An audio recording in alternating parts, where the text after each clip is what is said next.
Hello everyone, my name is Trainmaster GT, and welcome to my Trainz M120 module build series. So, today I thought I would do a module that is very different from what I've been doing so far in the series, because I really want to add some operational complexity to an M120 merged route.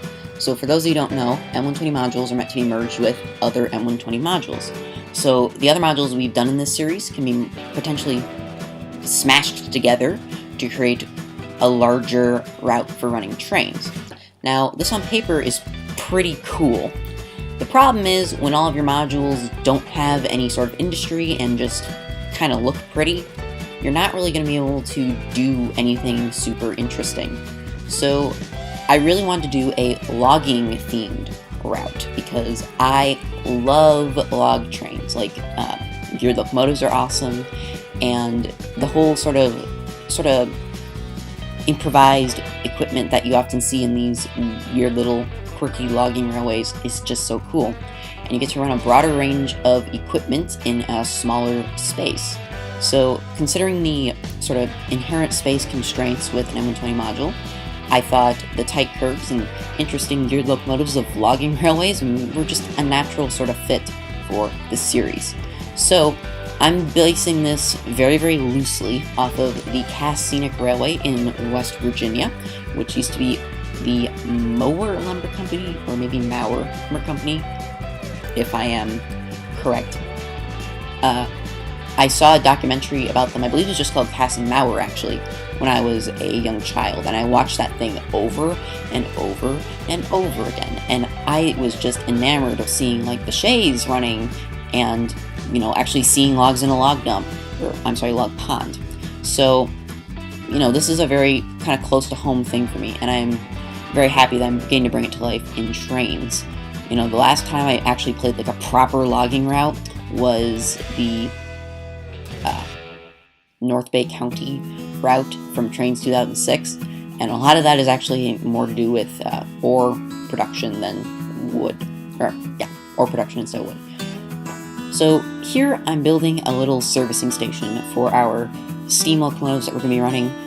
This module is supposed to be set somewhere between like the 10s and the 1960s at the latest. So you're still going to have facilities for steam locomotives, but you're also going to have oil tanks for diesels, which I'll be adding later when I'm going through and doing more of the proper details for the route.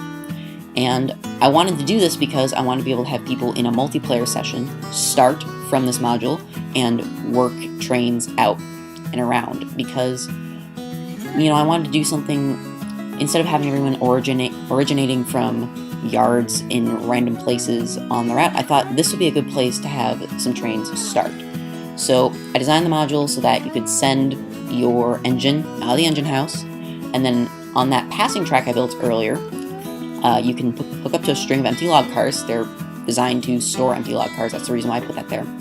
And you can bring your train down the route to a logging camp, which I'm going to build eventually, pick up some logs, and then bring it back to the log dump, unload.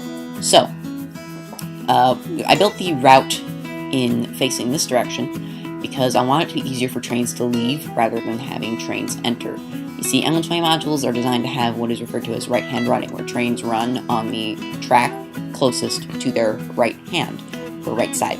So, I want to have it, I designed the balloons so it'd be the easiest for trains to leave right-hand running, and make it a little bit more difficult left-hand running. And this way, A, it gives me more space to do actual scenery, like these oil tanks I'm adding right now, or B,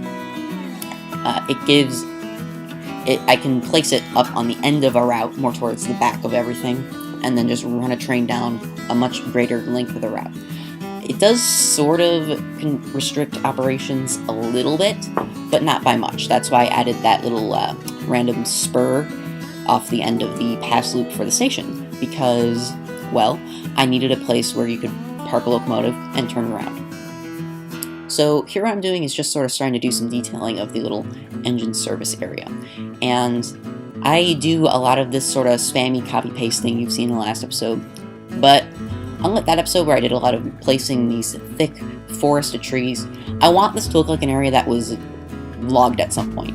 It seems a little bit contradictory to the theme of a logging route to have an area that's just full of trees. I still obviously want there to be trees, but have it like, because it would look bad if it were just completely bare. And it looks a lot more depressing, honestly, when you just have no trees. But I wanted there to be more spaces in between trees and a lot of smaller trees. You know, maybe some of the taller conifers that I have are just not the type of tree that they're logging in this particular long lumber company. Long Life Lumber Company is what I'm calling it, by the way. So, I put in a lot of these little grassy assets, and you know, normally I use some grass, but not a ton of grass, and that's because, especially billboard grass assets, which are just grass assets that are not really completely 3D rendered, those don't really conform to terrain well. But here, since everything's pretty much flat except for the area around the log dump, I thought, you know, let's just go wild, place a ton of grass. And, you know, ultimately it ended up looking quite good. This is my favorite module, actually. Probably my favorite thing I built in Trainz, actually, which, you know I said that about every module, but this one turned out really well. So I chose to keep the scenery for this module fairly generic.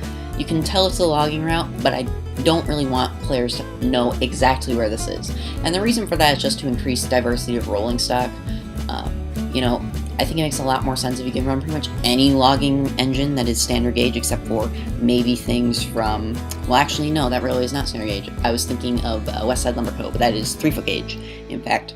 But I want people to be able to run a wide swath of logging equipment, so making it just sort of generic green area, or that really invokes a strong sense of this is a logging route, makes a lot of sense. Although I kind of was inspired by Cass to build this route, I actually picked most of the scenery based off of Long Lake, Wisconsin, which, although I do not believe that there was ever a logging railroad there, there was actually a lumber camp there on a peninsula that would eventually become a scout camp. So that's pretty interesting. And, you know, that's just kind of a cool place to come from. The tree variety, I don't think really fits the Long Lake locale, but that's okay. They look like things that you would see in Long Lake. It's just you don't actually see things like hemlock and Alaska cedar in. Well, actually, you might see hemlock. I don't think you see Alaska cedar. You see like Norway spruce, or no, Norway pine. Sorry, in Long Lake. So, but you do see a lot of the grass looks like this. There are wildflowers. And, yeah. So now I'm going to be doing adding some of the reeds. Now, I like reeds. Reeds really make the edge of a pond in Trainz look really good. Semi-pro tip, if you want to add some detail to your Trainz bodies of water, add some reeds, or add some rocks, or a mix of both, because they make your waterfronts look way more alive. You can also do what I do and add a ring of either dirt or sand around your pond builds, and then progressively get darker with those textures as you go closer to the water. This makes it look like water is constantly touching certain areas, and it just adds another level of realism to your route. So now what I'm doing is I'm connecting up the lumber mill to the train station I built. And I picked a more generic CNR train station just to keep everything more northern. This is really, you know, it's just generic northern North America. So, you know, like southern Canada, Minnesota, Wisconsin, the East Coast, maybe Washington. And, you know, that's just to make everything sort of more applicable to more types of rolling stock. And that's sort of why I kept with these generic bunkers as well. And these switch stands are just generic old-timey switch stands. You know, again, I was just keeping everything not necessarily... You can't really place your finger on exactly where this is supposed to be. These are... I don't actually know what railway this is, these semaphores. I want to go semaphores because they represent more of an older era of railroading, and even though, yes, this could go as late as like the 1960s, I felt like semaphores really fit the theme a little bit better. You don't really expect to see those like modern day searchlight signals in like the 1920s. At least most people wouldn't. Some more enfranchised routers might, but this is also, you know, backwoods logging, so they probably would not have modern signals. So here we're doing some ballasting, and you know, just getting in some ballast makes everything more realistic. if you're a new Trainzer, add ballast. Please do it. It makes your route look way better. And add crossings when you have road going over, just so that cars can get over easier. It just makes everything look more realistic. And I know I'm spending a lot of time just having to hit home realism, but it's very important to make sure everything looks... the more realistic it looks, the better it usually looks. So now I'm throwing a bunch of logs in the log pond. So lumber mills would use these as sort of a way so that they don't need to use cranes to get everything into a lumber mill. They would just dump them into the water, the logs into the water, and then they would just guide them into sort of a conveyor belt sort of thing, and that'll take it straight up to the saw, which cuts the logs in half, and from the water, and they're really cool to watch. I saw a replica of one at one point, and it is so cool. So I'm adding a little bit of office or fishing hut here. It could really be either. And, lumber mills are noisy, and sometimes you just need a little chance to relax. Building these little scenes like this that maybe don't have a ton to do with the main build, but just look nice, really add a lot of realism to your modules and routes, and make the world feel way more lived in. That's really the goal we're going here. The nice about this in particular is that you can see this little hut from most of the route when you're in the loop, so it just adds more to the entire module, not just this one little scene.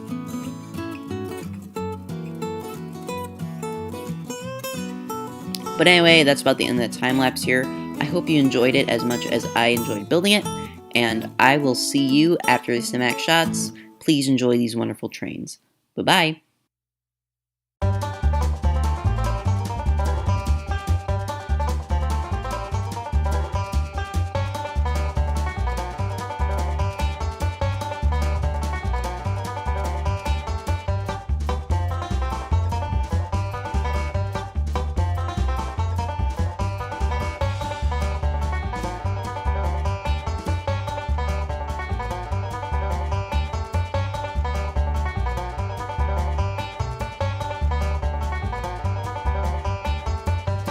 If you enjoyed the video, please remember to like, comment, and subscribe.